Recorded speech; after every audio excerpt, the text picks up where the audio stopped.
Dinikahi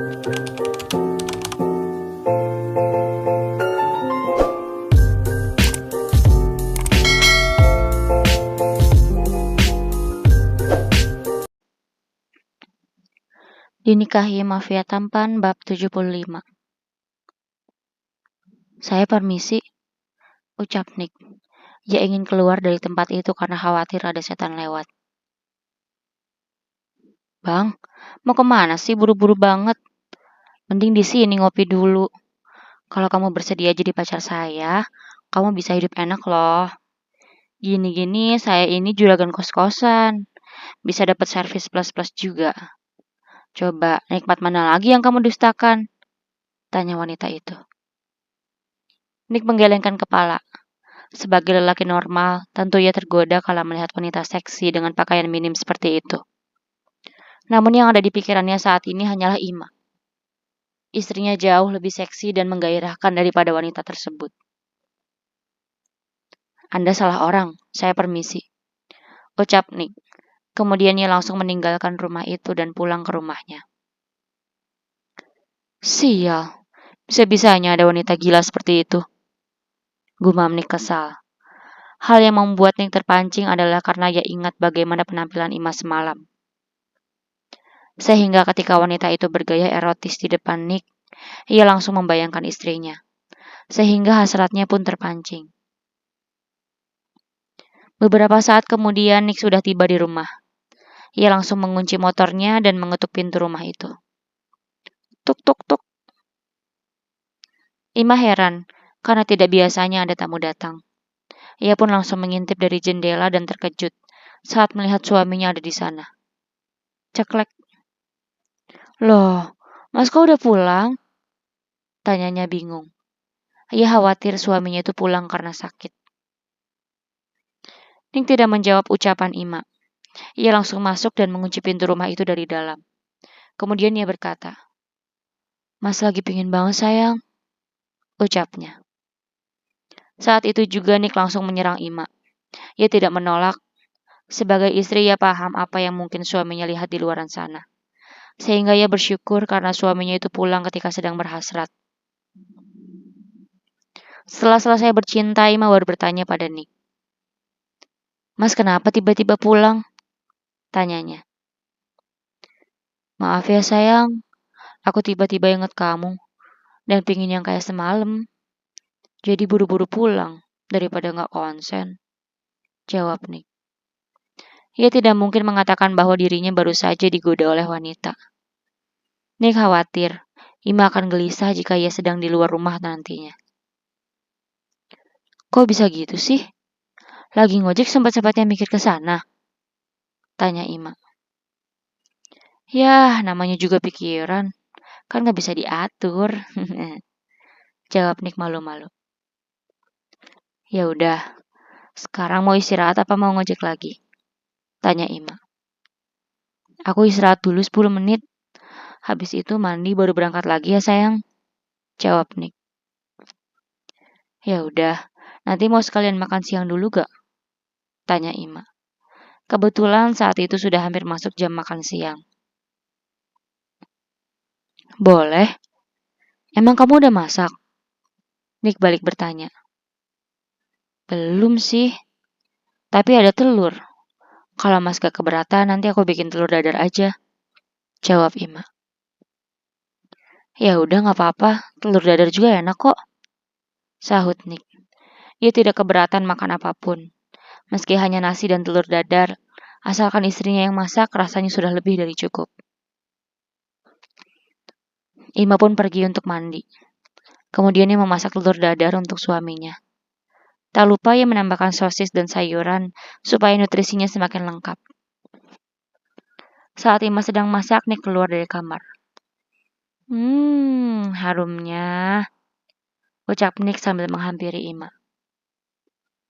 Mandi dulu mas, habis itu baru makan. Ucap Ima saat Nick memeluk dirinya dari belakang. Dapur itu cukup sempit. Bahkan tubuh Nick yang tinggi harus menunduk saat melewati pintunya. Namun tidak mengurangi keromantisan di antara mereka. Kamu udah mandi ya? Tanya Nick. Tadi ia sempat terlelap meski hanya sebentar. Jawab Ima. Curang. Padahal aku mau mandi bareng. Ucap Nick manja. Ya udah, lain kali aja mandi barengnya. Ini kan udah siang. Aku harus bikin makanan buat kamu biar nanti nggak telat. Jawab Ima. Nick terkekeh. Emang aku harus jadi kantor pakai telat segala? Tanya Nick. Setelah itu ia mengambil handuk dan mandi. Tubuhnya terasa begitu segar karena sudah mendapat vitamin dari istrinya. Selesai mandi, mereka makan siang bersama. Kemudian Nick pergi ke masjid untuk sholat zuhur. Setelah itu ia pun kembali pamit untuk mengojek lagi. Wih, tadi ngojek kemana mas? Kok baru balik? Tanya tukang ojek di pangkalan saat Nick baru saja tiba. Tadi mampir ke rumah dulu, sekalian makan siang dan sholat zuhur. Jawab Nick. Oh, pantesan. Kirain nyangkut di rumah penampung yang tadi. Hehehe. Ledek tukang ojek. Seandainya ia tahu siapa Nick, mungkin ia tak akan berani mengatakan hal itu. Gak mungkin lah, yang di rumah jauh lebih menggoda. Sahut Nick jujur. Bisa aja, mas. Malam hari tiba giliran Nick untuk menarik penumpang. Kali ini penumpangnya merupakan seorang lelaki parubaya. Nick pun mengantarkannya dengan senang hati. Sepanjang jalan, pria itu terus melontarkan pertanyaan pada Nick. Sebenarnya Nick bingung karena pria tersebut seolah ingin tahu tentangnya. Namun ia cukup menghargai penumpangnya tersebut, sehingga Nick berusaha menjawabnya sebisa mungkin. Pria itu menanyakan pengalaman Nick di dunia pekerjaan, pendidikan terakhir, bahkan hal lainnya. Seperti orang yang sedang melakukan wawancara pekerjaan. Hingga suatu ketika motor mereka dihadang oleh 2 sepeda motor yang ditumpangi oleh 4 orang. Awalnya Nick enggan berhenti, tetapi orang-orang itu mengeluarkan senjata tajam. Minggir, ucap orang itu. Nick yang khawatir penumpangnya itu akan terluka pun akhirnya berhenti. Mau apa kalian? Tanya Nick. Serahkan barang dan motor kalian. Jika tidak, maka kami tidak akan segan untuk menusuk kalian dengan senjata ini. Ancam orang itu. Penumpang Nick ketakutan. Ia memeluk tasnya karena di dalam tas tersebut banyak benda berharga. Berbeda dengannya, Nick justru tidak takut sama sekali. Hanya senjata seperti itu bukanlah hal sulit bagi mantan mafia tersebut untuk menaklukkannya. Ia bahkan sering berhadapan dengan senjata api. Kalian masih muda. Kalau mau barang, harusnya usaha yang halal. Jangan seperti ini, ucap Nick. Tangannya terulur berusaha melindungi penumpang yang ada di sampingnya. Halah, banyak bacot, ucap orang itu. Mereka pun langsung melayangkan senjata tajam tersebut ke arah Nick. Ciat. Nick langsung menghindar. Ilmu bela diri Nick cukup tinggi sehingga ia mampu melawan keempat orang tersebut. Saat salah seorang dari mereka mengayunkan senjata tajam ke arahnya, Nick langsung menunduk, kemudian meraih tangan tersebut dan melintirnya. Setelah itu, Nick langsung menendang orang yang berlari ke arahnya hingga tersungkur. Orang yang tangannya dari pelintir pun langsung Nick dorong dengan sekuat tenaga hingga terjerembab ke dalam got. Buk. Sebisa mungkin Nick melindungi penumpangnya agar tidak terluka. Ia berusaha melawan orang-orang itu dengan tangan kosong. Kebetulan saat itu mereka berada di jalan yang sepi, sehingga tidak ada orang lain yang menolong. Sialan, mati kamu, ucap para begal tadi. Kemudian mereka menyerang Nick secara bersamaan. Nick langsung memasang kuda-kuda. Kemudian ia bersiap untuk menghadang mereka. Bismillah, ucapnya. Lalu Nick melompat dan menendang mereka dengan gerakan memutar. Ciat, buk, buk, buk, brok. Sontak saja mereka semua terpental karena tendangan Nick begitu kuat. Begik mereka. Para begal itu pun meringis kesakitan. Nick mendekat dan mengambil senjata mereka satu persatu.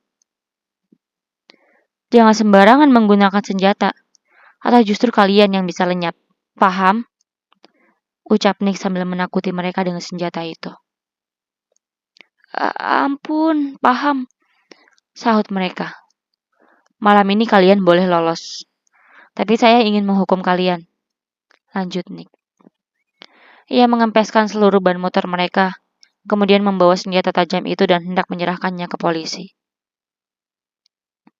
Silakan dorong motor kalian sampai rumah. Jika kalian bertemu begal, anggap saja itu karma. Ucap Nick. Bagaimanapun jiwa mafia Nick masih ada. Beruntung ia hanya menghukum seperti itu. Jika Nick masih menjadi mafia, ia tidak akan segan untuk menghabisi nyawa mereka. Mari Pak, ajak Nick pada penumpangnya. Penumpang itu masih merasa takjub saat melihat Nick tadi. Ia seperti terhipnotis akan kehebatan tukang ojek tersebut.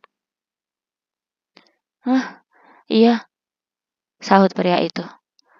Kemudian mereka pun pergi meninggalkan tempat tersebut. Mas, ucap pria tadi. Ya, sahut Nick. Apa Mas sudah menikah? Jika belum, mau kan menjadi menantu saya? Tanya pria tersebut.